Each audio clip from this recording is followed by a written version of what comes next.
Welcome back to another episode of the Kelly and Erinn Show. As always, we're so honored and we're also so happy that you're here with us today. And today we're talking a lot about business and a lot about the idea that Alex Hormozy coined. We listened to one of just a little clip on Instagram recently, and it just really stuck with us. And what he says is, I get happier the harder it is because I know that no one else will follow. And wow, that has really proven true in our own journey as business owners, entrepreneurs, all of the above. Today, we're talking about really the hardest parts of our story through cancel culture, closing Burlington, starting over in Oakville, and all those kinds of things, and how they've woven us and kind of made us into who we are today. And really just want to kind of jump into this incredible topic that I think is so relevant for us, but hopefully relevant for so many people as well too. Maybe, you're not a business owner, but maybe you can apply this into your own personal life as well. So, Mom, let's roll. Like, where do we start? We have had a great deal of hard moments, but I mean, saying that, it has also encouraged us to rise and be in this beautiful space that we are in now. But when we've actually sat and dealt with these extraordinary hard times, to me, to listen to Alex, like you were saying, it's like so liberating to know that we are in just such a small group of people that are willing to like let it all collapse, like literally, like let it all go, like Burlington, letting it all go, like what happens on Reddit about us, like letting it all go, all the cancel culture, all the stuff, all the silly little things that you want to say about us, all the ways that you want to try take us down. And it actually is, I mean, I'm shifting and I just want to add this as a segue. It's like, wow, to be that famous, to be actually featured on Reddit on, I don't even know how many threads now, is Oh like, my God, yeah, it's so thank you insane. so much for making us famous, because it really is like an amazing thing. How many people can say that they've gotten canceled that way? Yeah. Not many. So we've actually turned all of that hardship into really an advantage, right? And the harder it gets, really, the fewer the people will follow. And that is like wild. And really, like let's just say a spade is a spade here. Like, why are we so grateful? Like, for all the freaking hard times, because it's been damn hard. But now we're actually shifting and able to say, wow, like in this massive zooming out to the pure existence of all we've accomplished, like, aren't you grateful? Totally. So 100%. grateful for all these hard times. So tell me what it feels like for you, Erinn, to go, okay, we're waking up from, March the 3rd, when we got the email from the landlord, the developer, saying that, you're gone, right? So you're going to lose all that cash flow. You're going to have to dismantle your staff of 40, however they were going to land, like come with us to Oakville. Some got laid off, like all the things that had to happen, all the things and then like actually losing like that cash flow, our paychecks. Like, people don't realize how big it was to lose that thing. So how do we shift into gratitude? Yeah, I mean, it was again, we've spoken about the initial kind of shock, and the shock was real. Like, when we received that news originally, it was like, holy crap, like how are we going to make this work? How are we going to figure this out? Like, our whole life, the perception of our whole life crumbled before our very eyes, right? And I think these kind of hard moments really make you question if you're crazy for continuing, because 99% of people would have just folded. 99% of people would have just said, screw it. We're just going to like stay in Oakville. We're just going to like, we don't want to invest more money into another location. We don't want to do all this stuff. We're just going to be comfortable with where we are, because this is just too painful to endure and to move through. But for us, we've said since day one that we're open and we're trusting and we're having faith that we really want to be back in Burlington. We really want to continue to grow this beautiful business. By moving through these really challenging times, it's given me such strength and it's given me such resilience as well, to know who I am, to know what kind of leader I am, and to really just move through it now with such grace. You and I were saying before we jumped on this that, there's not really much that someone can do to like piss us off or stress us out in this moment in time now. Like we've just moved through so much that you kind of get to the other side and you're like, okay, cool. Someone did this stupid thing. Okay, someone did this. Like it allows you to be able to move through that adversity and that hardship just that much more effortlessly when you have experienced it so dramatically yourself. I think there's an element because there's so much that you just said there, and sort of let's just take it apart and sort of extract it, because there's a happiness factor too when it gets so hard, because we get to sit with happiness going, well, who else is going to take on what we just took on? Yeah. Like not many. And it keeps us in this lane of growth that going, so it eliminates a lot of competition. Yeah.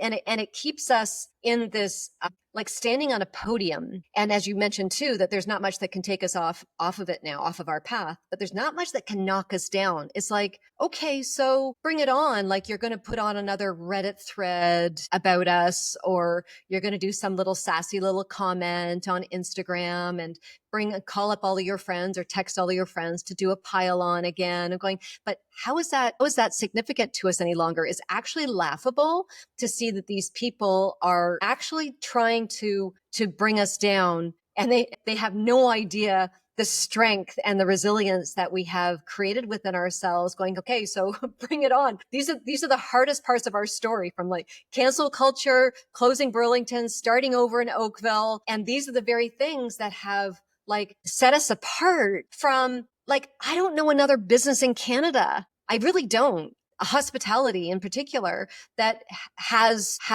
experienced what we did, because we've stood in our truth. We've stood up. We haven't decided to play in the shadows. No, we've decided to be leaders. We were leaders during the 2020, even the lockdowns, and saying like, no, we're not agreeing with this. Like, let's call a spade, because we don't believe that small businesses should be targeted this way. And we are going to be a voice for the small businesses, for them to be able to stay in business and stay alive and have their fair share of what they've created over their years, all their money, all their livelihoods, all their homes that they've mortgaged, everything they've done that poured into their small businesses. But no, Walmart and Costco and Home Depot and all these other big box stores get to take them out. No. So we got to be that voice and went, okay, I don't care, because I'm standing for the truth of what I believe to be like an injustice that was being put upon small businesses. So we have risen in so much adversity and decided to put ourselves out there,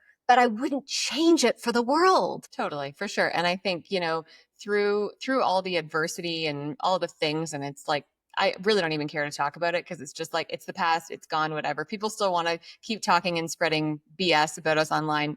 Have a freaking blast, because like you don't even know us as people, as human beings. So this is a whole other conversation. But I think that, through those hard times is really when you learn who you are as a human being, what your values are, what you really stand for, and what you're willing to tolerate, what you're willing to persevere through. Because like I said, more often than not, so many people would have just like folded after getting the news of their main flagship location closing and saying, I can't fund something else. I don't want to do this. This is too stressful. Like, oh my gosh, like something else like coming down the pipe. Holy crap. Like, how am I going to move through this? But for us, like that's never been an option. Like it's never been an option to not do it. Like the only option is to move forward.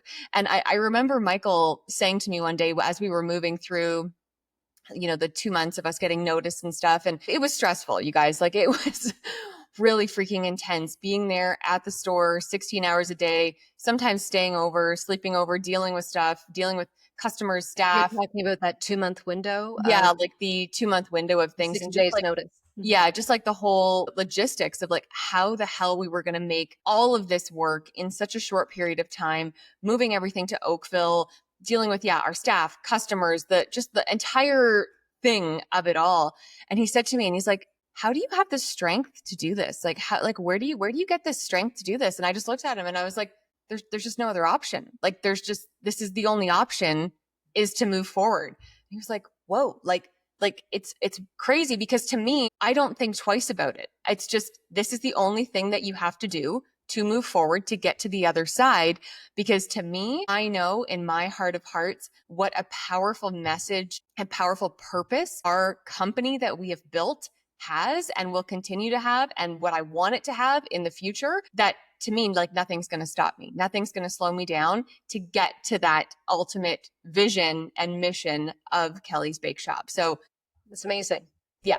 What a story to be told when you think about it that way, for Michael to reflect on that and going like, how do you have that tenacity? That there is for you and me, there was actually just no other way. It's like, how do you lay over, just roll over and like play dead and going, okay, I give? No, it's like we had to summon all of our strength to also to be positive for the staff, to be positive for the customers. Then logistically, we have 3,300 square feet at 401 Brant Street, everything packed, everything moved to either storage containers. We didn't sell anything off. We even brought a ton of stuff up to my place up here, like boxes, files. Then to also everything had to go out of Oakville, which was like half the size of Brant Street. So all the baking, all the stuff, all the like, and we just finished doing a build out, 6 months earlier. We did the grand opening in December.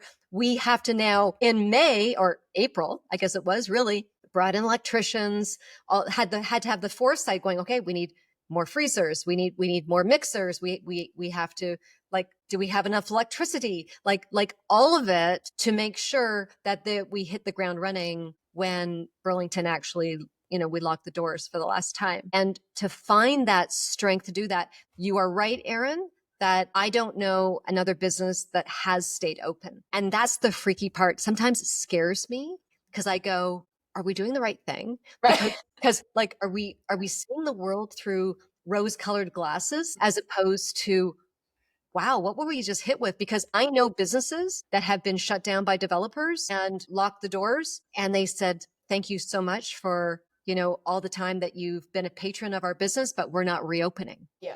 Like that is the truth of it, because we now know that it's going to cost us like whatever for this, potential, Burlington location, paying for it all over again. Right. And that's a hard thing. It's like, I don't even know where to begin for the financial aspect of it, the emotional aspect of it, the staffing aspect of it, the food cost aspect of it, tariffs that we've been hit with, all the crazy things that are coming at us on so many directions. And we're going, okay, so what do we deal with first? It is a true testament with what Michael said, like, wow, where do you get your strength from? Mm-hmm. And I think that I want to give you a shout out here because Erinn, you are gifted, and I was going to say, I don't know where you're getting it from, but you might get a little bit of it from me. But it's how do we look at things peripherally at like not even just a 180, but we know 360 what's happening in any given moment in the business, around the business, in the world at any given time to make the best educated decision that we have to in that moment. And I think, thank you for that. That's very nice. I think that what you were just saying before that about, you have the staff, customers, tariffs, like cost of goods, all of these things that are constantly coming at you as a business owner and as an entrepreneur in general, whatever industry you're in, like different businesses have different costs associated with them and stuff. We just know hospitality. That's where our area of genius is in the hospitality industry. That's just part of the game, of being an entrepreneur. It's like, how do you navigate this stuff and make the best of it and make the most of it and have your finger on the pulse of all of these things simultaneously and have the best people in place, the best like staff in place to be able to handle this stuff and, monitor our cost of goods and monitor our labor costs and monitor, the tariffs coming in and all that kind of stuff. And that's something, being in business now for the better part of 15 years almost, it's like something that I've really, really learned is like honing in on those key things. And a lot of businesses don't really pay attention to those numbers. And then it's kind of too little too late at that point, and then they go under and all that kind of stuff. So, there's so many different things that are coming at you as a business owner, and you just have to be so prepared and so aligned and feel and have such strength within you that you can handle it and move forward. I just think that, if you can reframe the hard and like the suffering into these areas of opportunity for you as a business owner to grow and to evolve and to learn who you are more as a human being, I think that that is really where so much of the magic lies. And I think so many people, they just stop at the hard. They don't allow themselves the chance to actually evolve and to learn those lessons and have those opportunities actually become who they are now in present day. They don't allow themselves to get to that point. They just stop when things get hard. Wouldn't you even say now that there's an element of you that looks forward to the hard because you know that that is your greatest happiness factor? Because you rise, you develop the confidence and that prowess of going, whoa, what did we just come through? Like, to come through the loss of 401 Brand Street, to come through cancel culture, knowing all the things that we've been up against, all the stuff, to make it to the other side and go, okay, everything I've learned has created this such joy, this celebratory confidence. I've grown, I've evolved, I've expanded. I've become a better business owner. I've become a better mentor. I've become a better manager. I've become a better leader. All those things, all the shit that gets thrown at you has become your greatest joy. Mm-hmm. Right? And that is, and I want to say this, that it actually adds courage. Yeah. That, and the more courage you have, the easier it is to stay in business. Yes. Because you're zooming out to the whole truth, the whole aspect of being in business. It's a whole package deal. Yeah. Good, bad, ugly. And this courage that has been infused in you, it's never going to go away. And it's like, bring it on. It gets to take you to the higher level. This is how you get to do, the 10X, which is what we're talking about every day, is like, how are we going from 2X to 10X? Like, yeah, that's what our mission is now. It's like, then a X, like, let's go, bring it on. Right. But we would never, ever be able to have these conversations that we have in business had we not really had our world collapse underneath our feet. Totally. And I think too, like the business challenges, the business hardships that we've moved through, we've also, both of us have had really significant personal challenges and personal hardships that we've moved through. Like you, Mom, with getting a divorce, and me moving through some debilitating anxiety and panic attacks that, like, holy crap, like these are all conversations for a future episode that we can really, really dig into. But like moving through all of this stuff now, like looking back on it, like, I mean, for yourself, Mom, having not gone through very painful divorce and like very, very emotional and just very, very painful. Like it has, I personally think, I mean, you're incredible. And I think that getting through that and getting through to the other side of that is, I don't want to use the word accomplishment because that's the wrong word, but I think you've just evolved in such a beautiful, graceful way through this. And it's incredible to see that. And it has also allowed you to be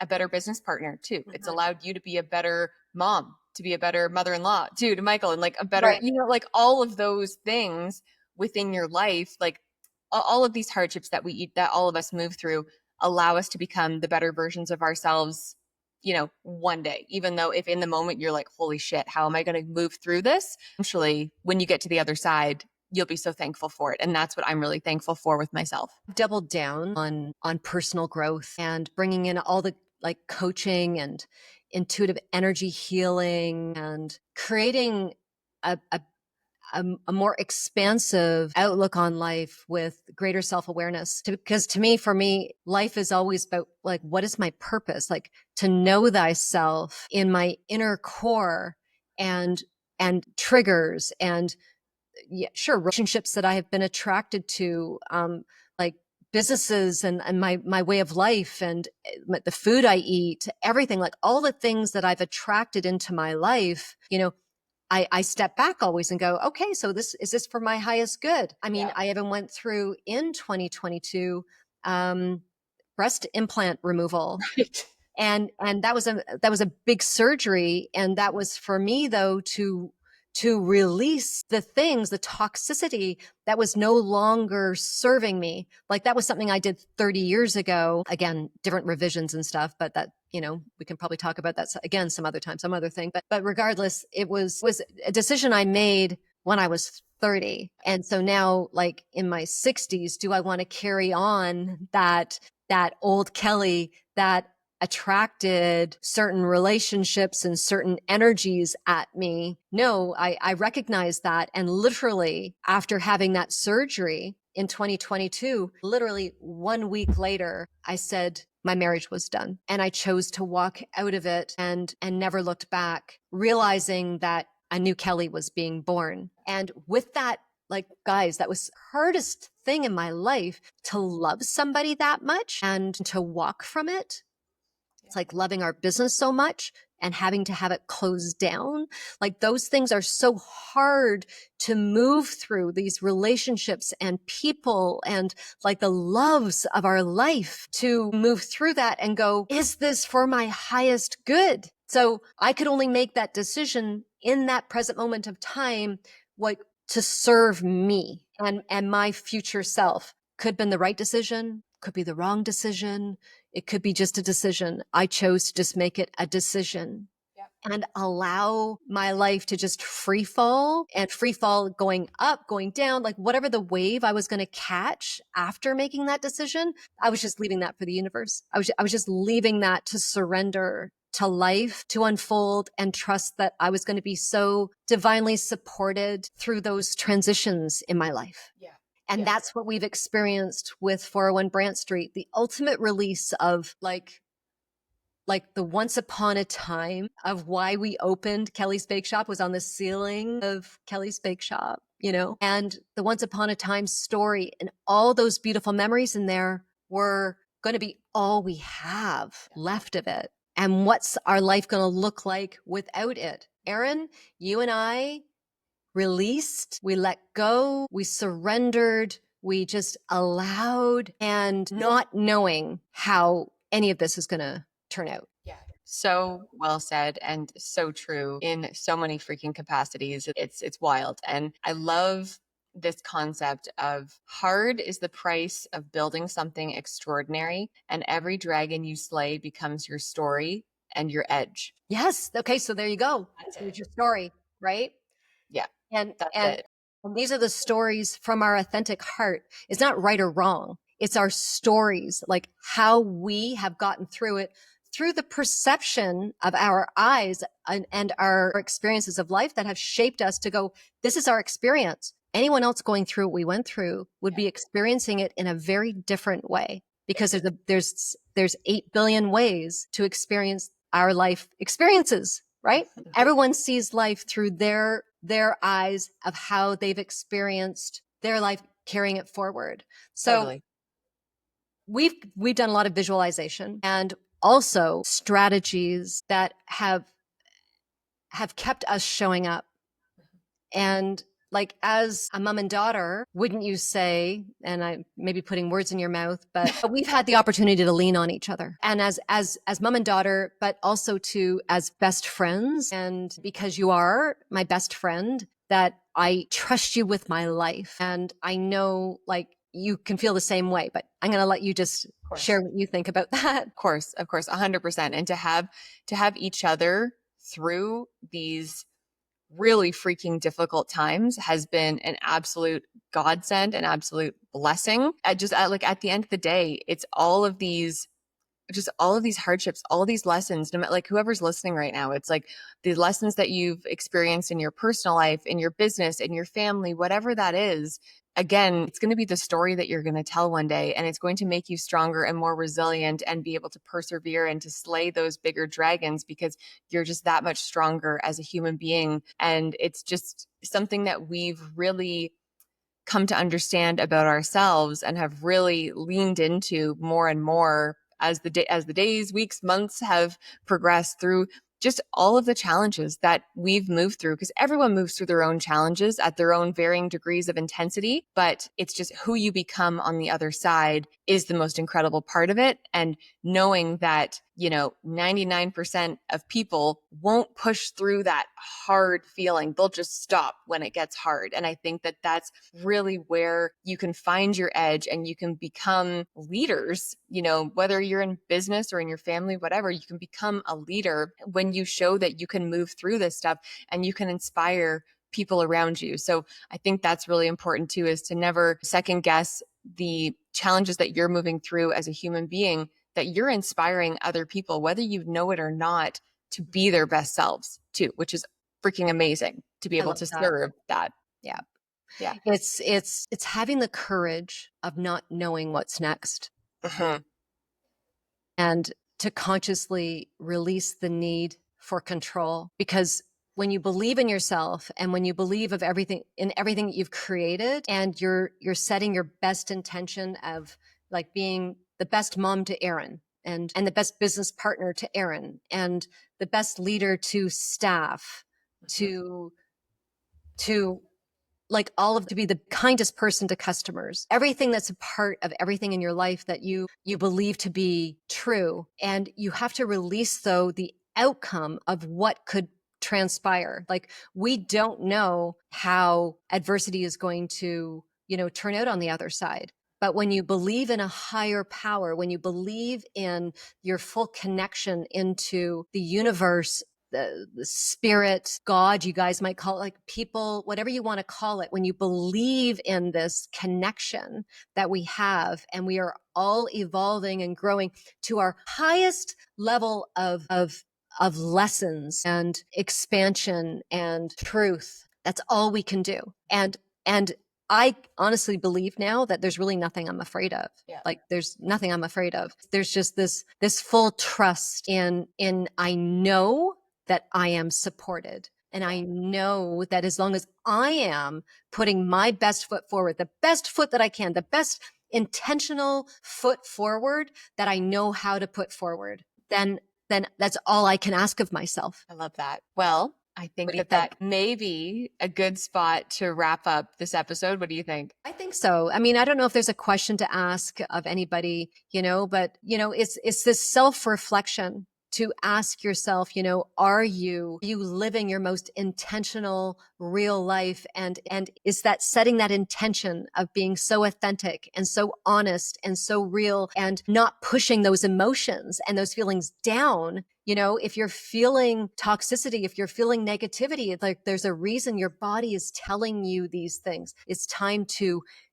expand. It's time to release. It's time to let go of the control. It's time to, bloom and become who you are meant to be. So well said. So I think that's a lovely place to end on one of Kelly's power notes at the end of an episode. Thank you so much again, like always, you guys, for tuning in. It honestly means the freaking world to us that you guys are tuning in to our podcast, The Kelly and Erinn Show. And we'd be so honored if you would subscribe to our podcast. Please leave us a review. It helps us so much to get some higher rankings there on Apple and Spotify and all that good stuff. But thank you so much. Can't wait to tune in for our next episode next week, and we'll chat then.